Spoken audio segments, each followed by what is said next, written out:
Hello everyone. Welcome to Vlogmas Day 4. So today I am doing something a little less conventional for Vlogmas, and by that I mean I'm not doing a vlog, I'm doing a sit-down video. But I really wanted to tell you guys about something that I'm a part of that I get questions about all the time. How do I volunteer with puppies in college? I also just got approved to work with Duke Puppy Kindergarten next semester.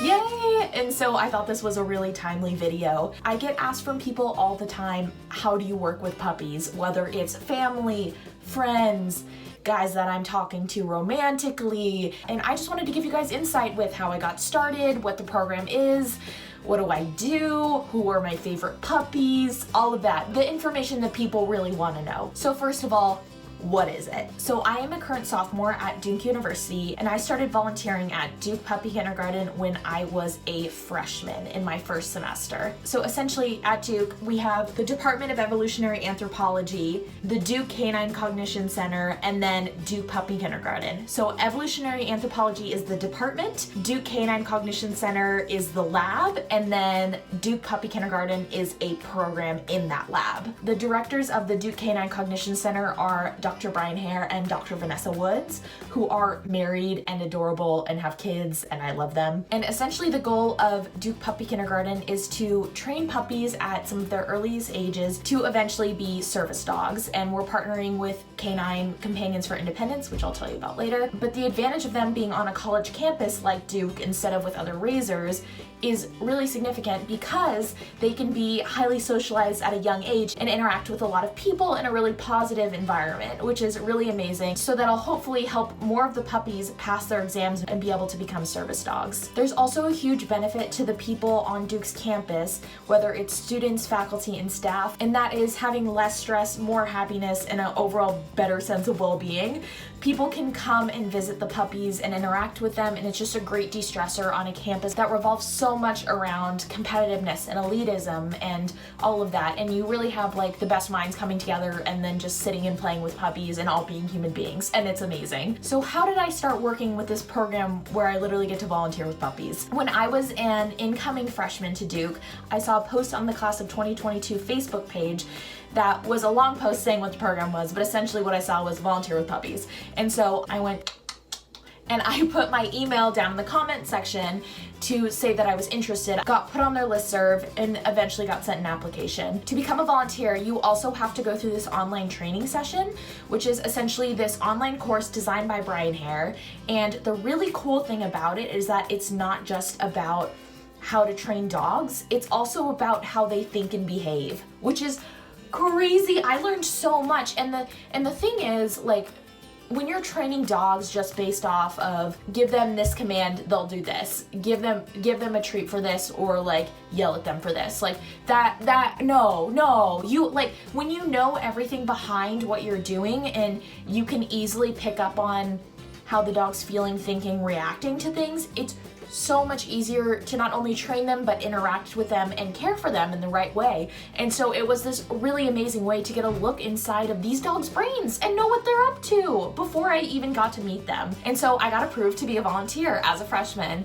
Essentially, there are two types of volunteers. There is a regular volunteer who volunteers the full amount of time per week, which I was, and then there is an alternate volunteer where if you don't make it to be a regular volunteer, or if your schedule's too hectic and it doesn't fit in, you can be an alternate where if someone in the regular shift misses, you step in and fill in for them. And so once I got to campus, there was a big training session with all of the volunteers in this big lecture hall. Brian and Vanessa were there, their dog Congo was there. It was a great time, and that was the first time we got to meet all the volunteers, go over basic training info when the puppies were getting there, and also got to tour the facility. Also, our whole first week we were there, staff from DPK was also there, so while there were these scared undergrads, they could really point us in the right direction for people who were new and who had never done it before, and really make sure we knew protocol and were doing stuff correctly. What are the shifts like? You volunteer a total of 4 hours a week for two 2-hour shifts. The first time I volunteered my freshman year, there were 3 puppies and 2 volunteers per shift. This past fall semester in my sophomore year, there were 7 puppies and 3 volunteers per shift. And next semester, there's just supposed to be even more puppies puppies, which is amazing, but also so many puppies. I don't know, it's kind of cute though.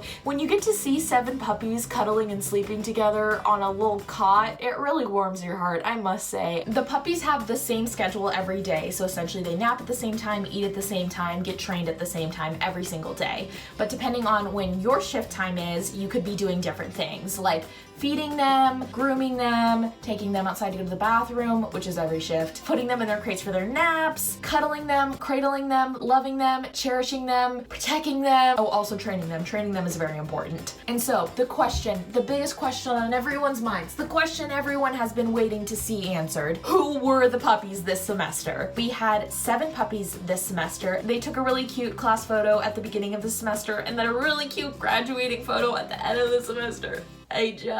And they were so adorable and cute. So we had Aries, who wore an orange collar, Anya, who wore a purple collar, Ying, who wore a green collar. We also called him Chicken or Chonk. Yolanda, who had a light blue aqua collar, also known as Yo-Yo. Xena, also known as Little Princess, she had a pink collar. Zax, my boy, had a gray blue collar.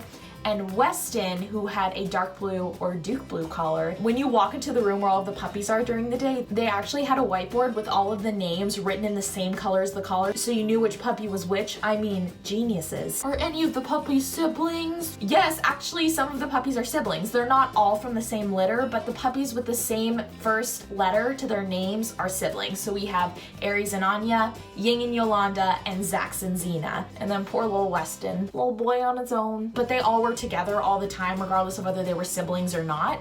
And so they were all kind of like their little family together. Where do the puppies come from? Where are you getting these puppies? The puppies come from an organization called Canine Companions for Independence. Essentially, this organization breeds and raises service dogs for people with disabilities. And so the dogs that were flown into Duke University were initially bred by CCI and reared for the first 8 to 10 weeks, I believe, and we get them when they are 10 weeks and have them for a few months after that. So yeah, we get them from this amazing organization that just, I don't know, helps solve world problems. Can people visit the puppies? Yes, anyone can come visit the puppies. It's not just volunteers. So volunteers have regular shifts where like we actually have to take care of them. But if you want to come and just visit, you can. As long as it's not their scheduled nap or sleeping hours, people are welcome to come visit the center, which is awesome. Do you do anything else with the lab? Yeah, I do. Yeah, I do. I actually do. There is this program at Duke called Bass Connections, which is essentially this program that partners undergraduate students with research projects at Duke. And I applied for this project about dolphin cognition and conservation behaviors, and I got it. And so that is the research project I'm working on this year. I'm working on it with Sam Lee, who is another undergraduate, and Hannah Salamans, who is the project leader, and then also Brian Hare, who he's the head of the hair lab. And so yeah, I'm getting to work on this amazing original research. We are actually going to the Florida Keys over spring break to a dolphin research center to collect data. So yeah, that's the research I'm working on now with the lab. And most importantly, what is the most rewarding thing about this program? I would say there are 3 really big rewarding things about getting to work with this program. First of all, in terms of myself, I have this really amazing place to just feel pure happiness and pure joy. I'm a huge animal person, especially a big dog person, and I just get to go and be with these puppies for 4 hours a week and not have to think about work or academics or social life or any of that craziness that comes with being a college student, especially at Duke.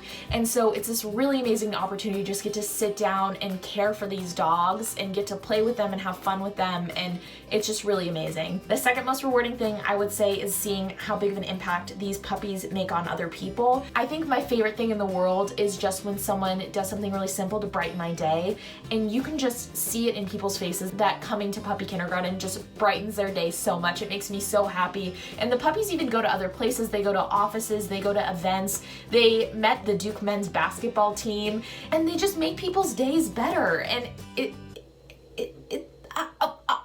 it's just so amazing. It's so wholesome and tender, and I love getting to be a part of it. And third of all, I would say probably the most rewarding thing of all is that I'm better preparing these dogs to be service dogs. I'm helping these dogs do the best that they can on passing tests to become service dogs, and ultimately helping people with disabilities. The more service dogs we can have, the more people that get helped. And just having a resource like this can make such a big difference in someone's life. And so I'm really lucky to be a part of a program that's trying to find new and innovative ways to help dogs pass these programs and really learn how they think to better train them. And that means we're gonna get more service dogs, better service dogs, and I don't know, it's just amazing. I'm so happy to be a part of this program. I hope you enjoyed my unconventional day 4 vlog for Vlogmas.